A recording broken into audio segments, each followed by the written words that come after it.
Assalamualaikum warahmatullahi wabarakatuh. Apa kabarnya sobat sekalian? Mudah-mudahan sehat selalu dan murah rezeki serta selalu dalam lindungan Allah Subhanahu wa taala, Tuhan yang Maha Kuasa. Sobat sekalian, jumpa lagi dengan kami di channel Update Pendidikan, update informasi seputar dunia pendidikan, CPNS, P3K, dan Matematika. Kali ini kami akan berbagi untuk sobat semua mengenai terbitnya alur pendaftaran P3K Guru tahun 2021 oleh BKN yang secara resmi telah diunggah mengenai alur pendaftaran P3K Guru tahun 2021 ini pada portal sscasn.bkn.go.id. Seperti apa alur pendaftaran P3K Guru tahun 2021 ini? Secara lengkap kami sajikan untuk sobat semua dalam segmen Breaking News. Selamat menyaksikan.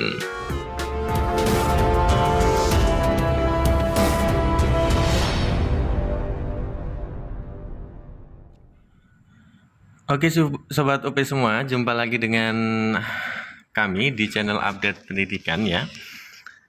Kali ini kami akan berbagi untuk sobat semua mengenai alur seleksi P3K Guru yang secara resmi sudah diterbitkan oleh BKN melalui portal sscasn.bkn.go.id.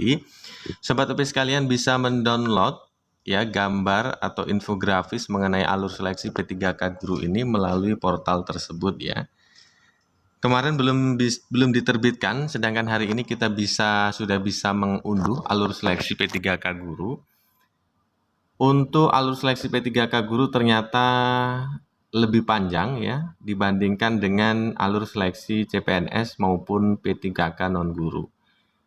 Di awal-awal prosesnya sama sobat sekalian ya.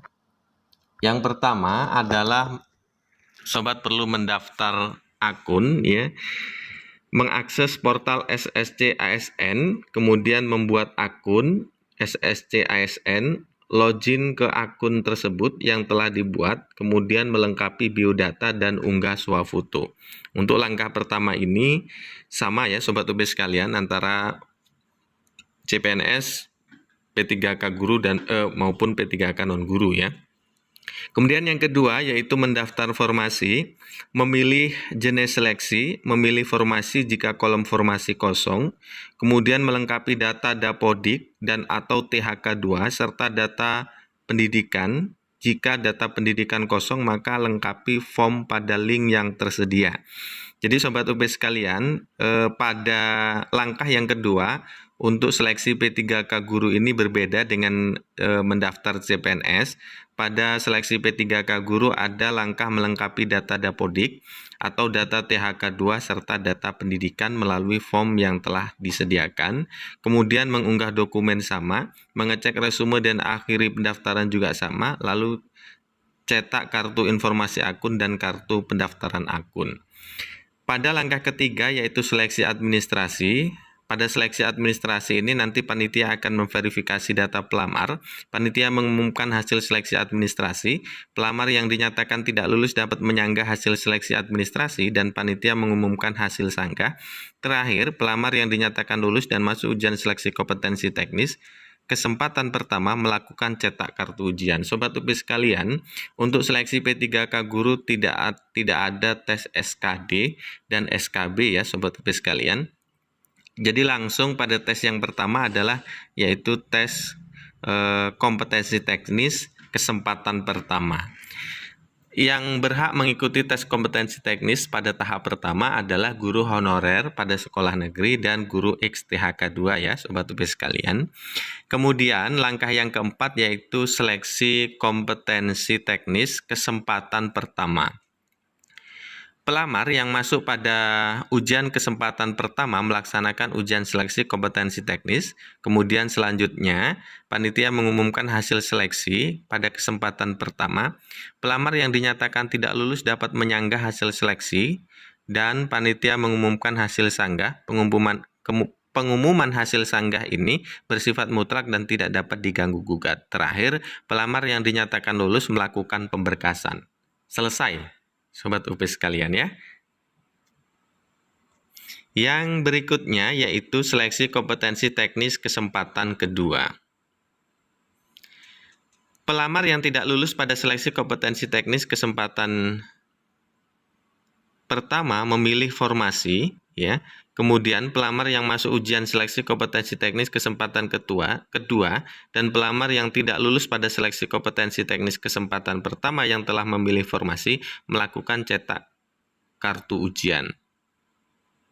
Jadi, untuk yang tidak lulus pada kompetensi teknis kesempatan pertama langsung bisa memilih formasi dulu ya, kemudian mencetak kartu ujian. Sedangkan pada guru honorer sekolah swasta dan yang memiliki sertifikat pendidik harus memilih formasi terlebih dahulu.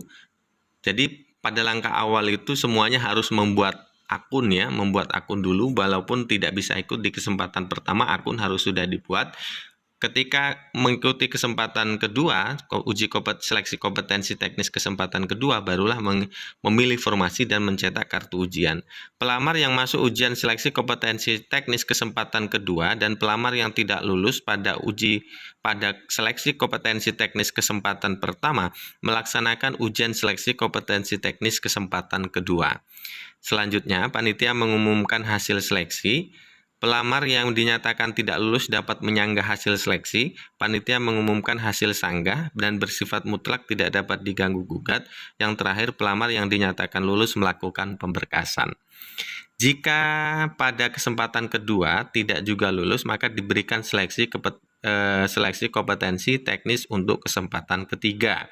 Pelamar yang tidak lulus pada seleksi kompetensi teknis kesempatan kedua juga melakukan memilih formasi lagi ya. Sobat UPI sekalian, di kesempatan ketiga ini kesempatannya lebih luas lintas kabupaten kota, sehingga harus menentukan betul formasi-formasi yang akan dipilih dan masih kosong ketika belum terisi dari hasil seleksi teknis kompetensi teknis pertama dan kedua. Pelamar yang tidak lulus pada seleksi kompetensi teknis kesempatan kedua melaksanakan ujian seleksi kompetensi teknis kesempatan ketiga. Panitia mengumumkan hasil ujian seleksi kompetensi teknis kesempatan ketiga.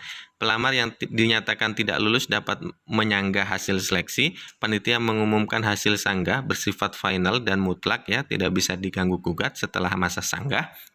Terakhir, pelamar yang dinyatakan lulus melakukan pemberkasan.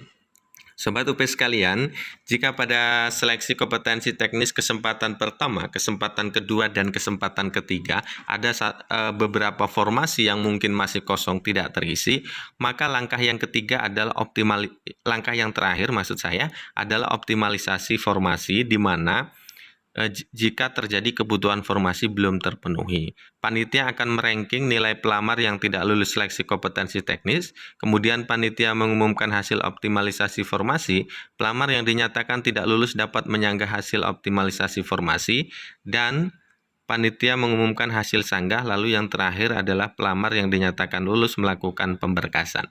Sobat UP sekalian, itulah langkah-langkah alur seleksi P3K Guru untuk penerimaan P3K Guru tahun 2021 ini.